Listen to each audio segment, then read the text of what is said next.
Pernah gak sih kamu lagi scroll malam-malam terus tiba-tiba mikir, kok hidup gue gini-gini aja ya? Lulus kuliah malah bingung mau kerja apa. Udah kerja, ngerasa salah jalur. Belum lagi tiap buka Instagram, temen udah nikah, yang satu lagi S2 di luar negeri, yang satunya lagi buka bisnis dan viral. Sedangkan kamu masih debat sama diri sendiri tiap pagi, hari ini ngapain ya? Santai, kamu gak sendiri. Rasa bingung, cemas, ngerasa lost, itu valid kok. Dan kamu lagi ada di fase yang disebut quarter life crisis. Walaupun kedengarannya kayak nama penyakit, sebenarnya ini normal banget dialami anak muda usia 20-an. Apa itu quarter life crisis? Jadi gini, quarter life crisis itu bukan cuma istilah keren buat update story pas galau tengah malam. Ini nyata, brosis.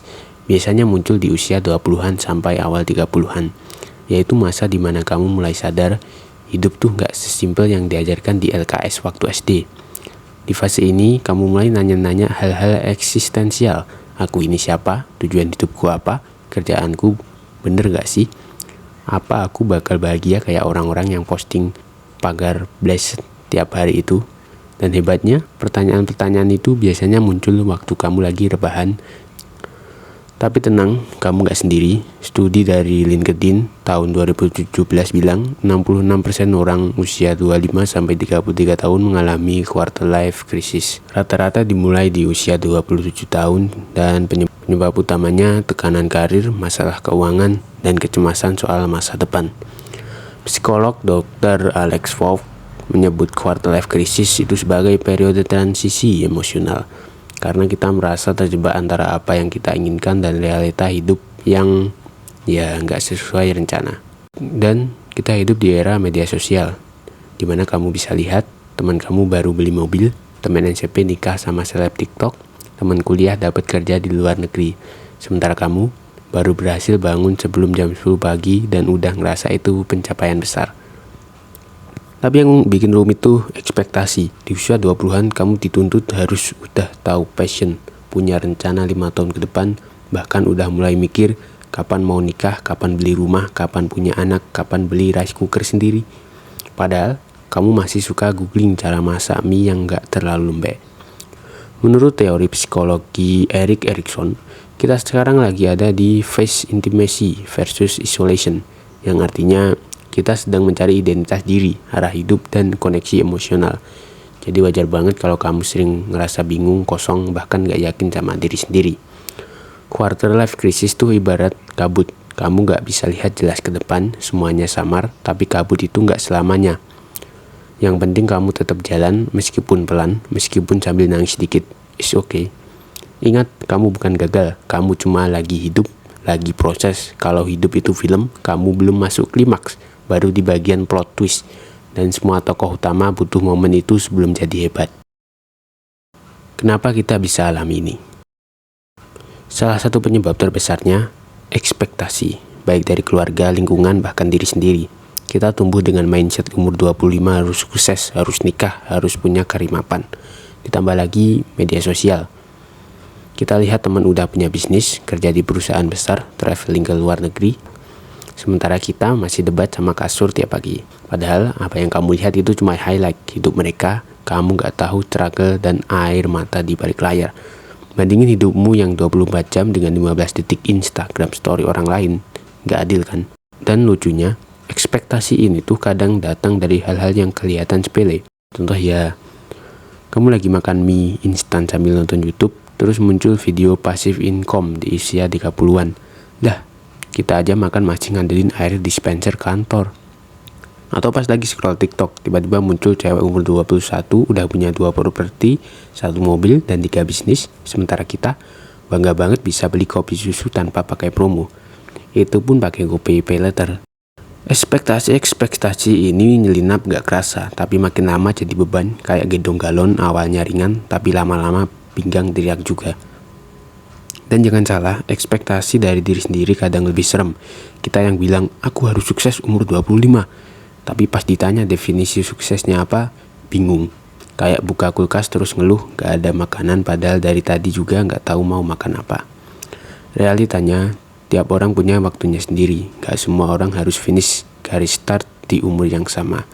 Ada yang start duluan, ada yang baru nyalain mesin, dan itu nggak apa-apa.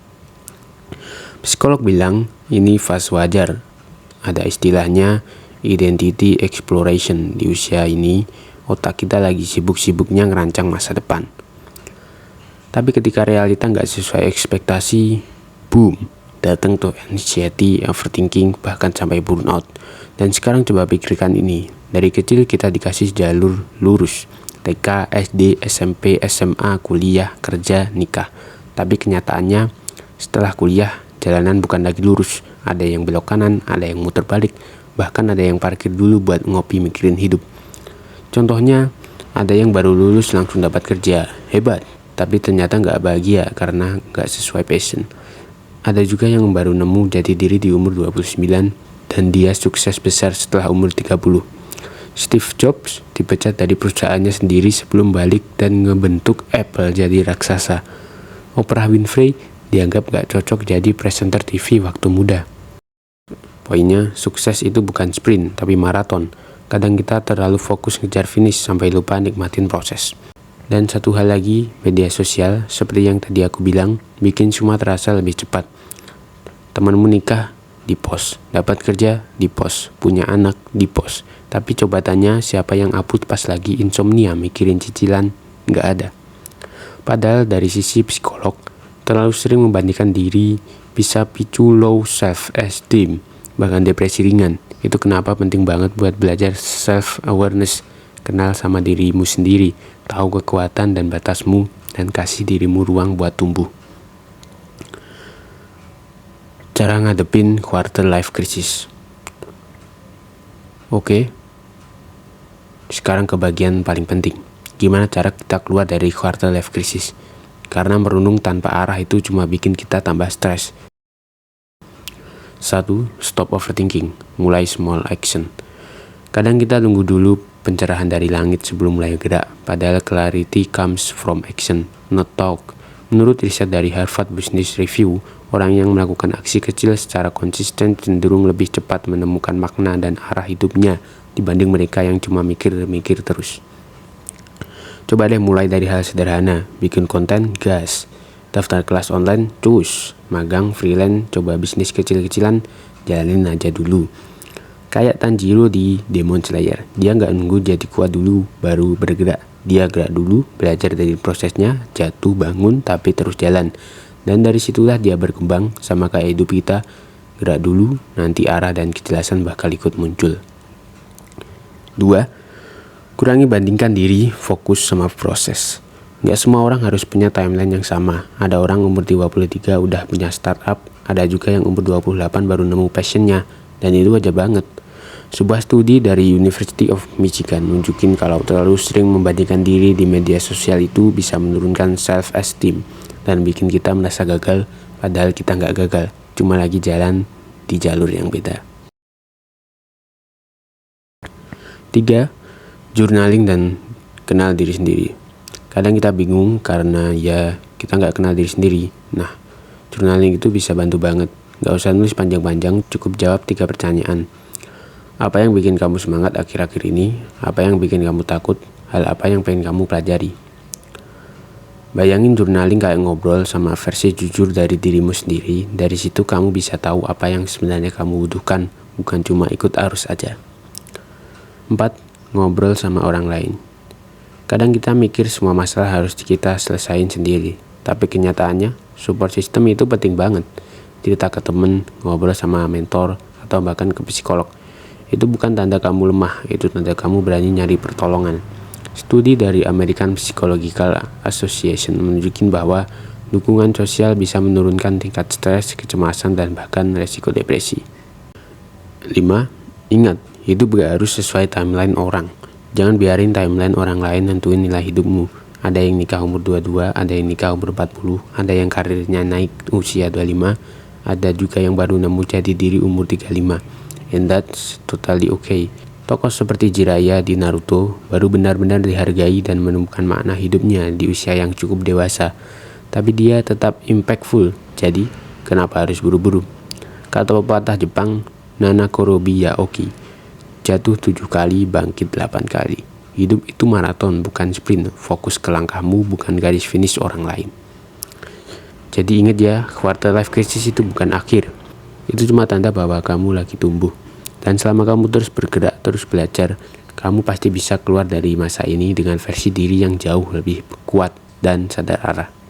Kamu gak gagal, kamu cuma lagi belajar. Quarter life crisis itu bukan akhir, tapi titik awal buat jadi versi terbaik dari dirimu.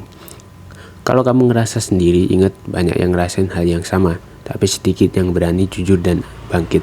Dan kamu adalah salah satu yang berani. Sekian video ini, kurang lebihnya mohon maaf, terima kasih.